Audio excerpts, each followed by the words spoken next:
फिर से विवाद हुआ है। दिल्ली की जवाहरलाल नेहरू विश्वविद्यालय दशहरे के मौका था और छात्र राजनीति में एक बार फिर से उबाल देखने को मिला।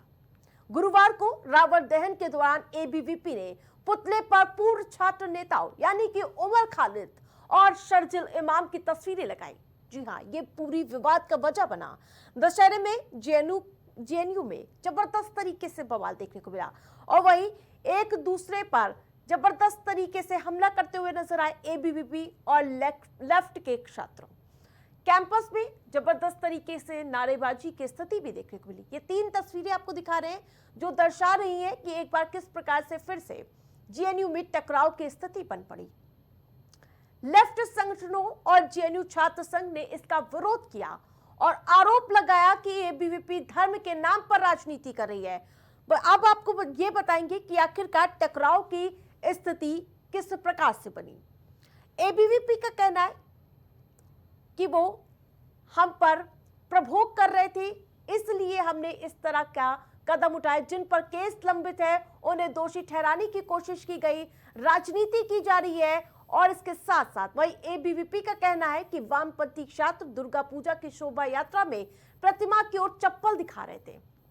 विवाद इतनी तेजी से बढ़ा कि दोनों पक्ष आमने सामने आ गए और नौबत हाथापाई तक आ गई। एक छात्र ने कहा कि एबीवीपी जो आरएसएस और बीजेपी से जुड़ा संगठन है वो कदम उठाए क्योंकि वामपंथी मूर्ति पूजा का विरोध कर रहे थे। तो वहीं दिल्ली के जवाहरलाल नेहरू विश्वविद्यालय में दशहरे का मौके पर एबीवीपी और लेफ्ट छात्रों के बीच विवाद ने तूल पकड़ लिया। लेफ्ट छात्रों का दावा है कि एबीवीपी धर्म का इस्तेमाल राजनीति में कर रहा है और रावण पुतले पर उन पर केस लंबित नेताओं उमर खालिद और शर्जिल इमाम की तस्वीर लगाकर उन्हें दोषी ठहराने की कोशिश कर रहा है। छात्र पूछ रहे हैं कि रावण के रूप में नाथूराम गोडसे का चेहरा क्यों नहीं लगाया गया। वहीं एबीवीपी का कहना है कि मां दुर्गा की शोभा यात्रा में लेफ्ट समर्थित छात्रों ने प्रतिमा की तरफ चप्पल दिखाई और पत्थरबाजी की। वहीं एबीवीपी का आरोप है कि वामपंथी संगठनों के छात्रों ने कार्यक्रम का माहौल बिगाड़ा और हिंसा फैलाई।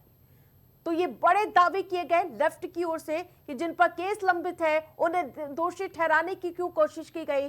धर्म की जो आड़ में राजनीति रोटियां सेकने का प्रयास हो रहा है और एबीवीपी कह रहा है कि रावण के रूप में नाथूराम गोडसे का चेहरा क्यों नहीं लगाया गया। रावण के सर पर उमर शर्जील की फोटो लगाई गई। जिन पर केस लंबित है उन्हें दोषी ठहराने की कोशिश की गई, जिसको लेकर ये पूरा विवाद हुआ है। तो शोभा यात्रा में चप्पल दिखाए गए, लेफ्ट समर्थित छात्रों पर पत्थरबाजी की गई, ये तमाम आरोप लगाए गए। कार्यक्रम में माहौल बिगाड़ने का प्रयास किया गया। तो बताते चले प्रशासन मामले की आंतरिक जांच कर रहा है और फिलहाल विश्वविद्यालय में स्थिति नियंत्रण में पूरी तरह से बताई जा रही है। पुलिस बल रात में तैनात किए गए थे, लेकिन सुबह होते होते पूरा माहौल शांत हो गया। फिलहाल विश्वविद्यालय में स्थिति सामान्य बनी हुई है। दोनों छात्र संगठनों ने एक दूसरे पर विरोध प्रदर्शन और हिंसा का आरोप लगाया है।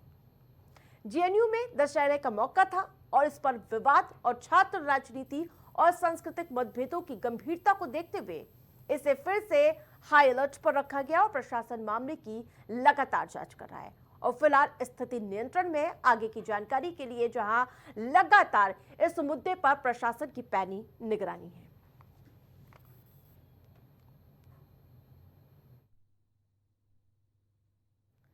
इस बुलेटिन फिलहाल इतना ही। देखते रहे प्राइम टीवी।